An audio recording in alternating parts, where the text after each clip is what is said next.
Hello my dear ladies, ఈరోజు మనం చాలా ఇంపార్టెంట్ టాపిక్ డిస్కస్ చేసుకుందాం.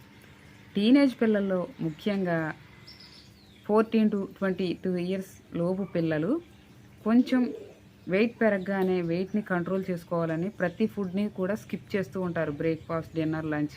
ఇది పేరెంట్స్కి కూడా తెలుసు. కానీ మా పిల్లలు వెయిట్ పెరుగుతున్నామని డిన్నర్ తీసుకోవడం లేదు, లంచ్ బాక్స్ తీసుకెళ్ళడం లేదు, అసలు బ్రేక్ఫాస్ట్ చేయడం లేదు అని చెప్తూ ఉంటారు. కానీ ఇది ఎంతవరకు కరెక్ట్ అని పిల్లలు కానీ పేరెంట్స్ కానీ ఆలోచిస్తున్నారా? ఇలా ఫుడ్ని స్కిప్ చేయడం వల్ల ఎటువంటి హెల్త్ ప్రాబ్లమ్స్ వస్తాయి అనేది మీరు ఎప్పుడైనా పిల్లలకి ఎక్స్ప్లెయిన్ చేయడానికి ట్రై చేశారా? ఈరోజు మనం తెలుసుకుందాం. 12 to 22 ఇయర్స్ టీనేజ్ పిల్లల్లో టీనేజ్లోకి ఎంటర్ అవ్వగానే వాళ్ళకు తెలియకుండానే వాళ్ళు అందం వైపు ఆకర్షించబడతారు. దానితో తోటి పిల్లలు ఎవరైనా నువ్వు కొంచెం వెయిట్ పెరిగావని అన్నా, ఎవరైనా కామెంట్ చేసినా వెయిట్ని ఎలాగైనా తగ్గించుకోవాలని బ్రేక్ఫాస్ట్, లంచ్, డిన్నర్ స్కిప్ చేసి వెయిట్ అయితే తగ్గుతారు. కానీ ఈ ఏజ్ బ్రెయిన్ డెవలప్మెంట్కి, మజిల్ స్ట్రెంగ్త్కి చాలా మంచి టైం. ఈ టైంలో సరైన ఫుడ్ తీసుకోకపోవడం వల్ల బ్రెయిన్ డెవలప్మెంట్ ఆగిపోతుంది, మజిల్ స్ట్రెంగ్త్ అనేది తగ్గిపోతుంది. అంతేకాదు ఎనర్జీ లెవెల్స్ కూడా చాలా లో అవుతాయి.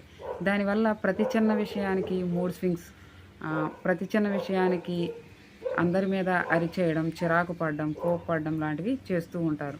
అంతేకాదు స్టడీ మీద కూడా కాన్సన్ట్రేషన్ చేయలేకపోతారు.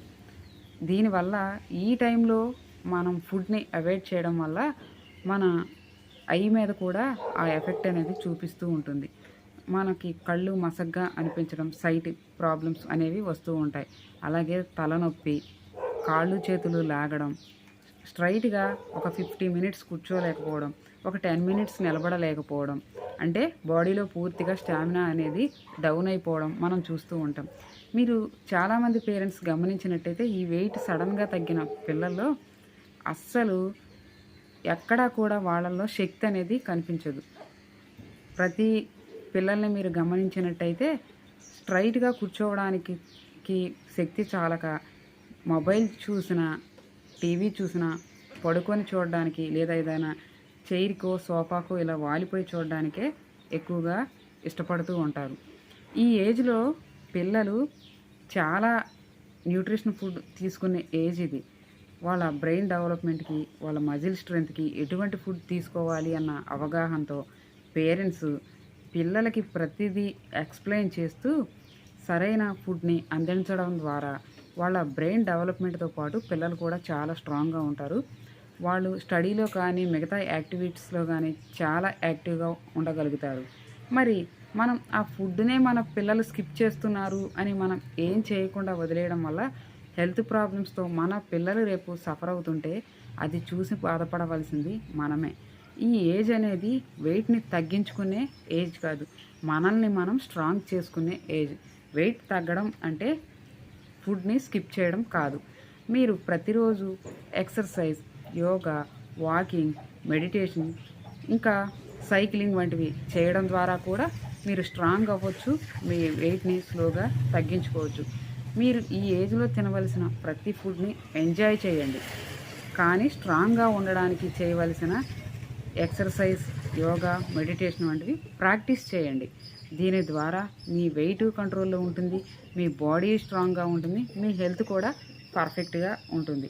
అంతేకాని తాత్కాలికమైన అందం కోసం, స్లిమ్గా అవ్వాలని తీసుకోవాల్సిన ఫుడ్ని స్కిప్ చేసి హెల్త్ ప్రాబ్లమ్స్ని కొని తెచ్చుకోకండి.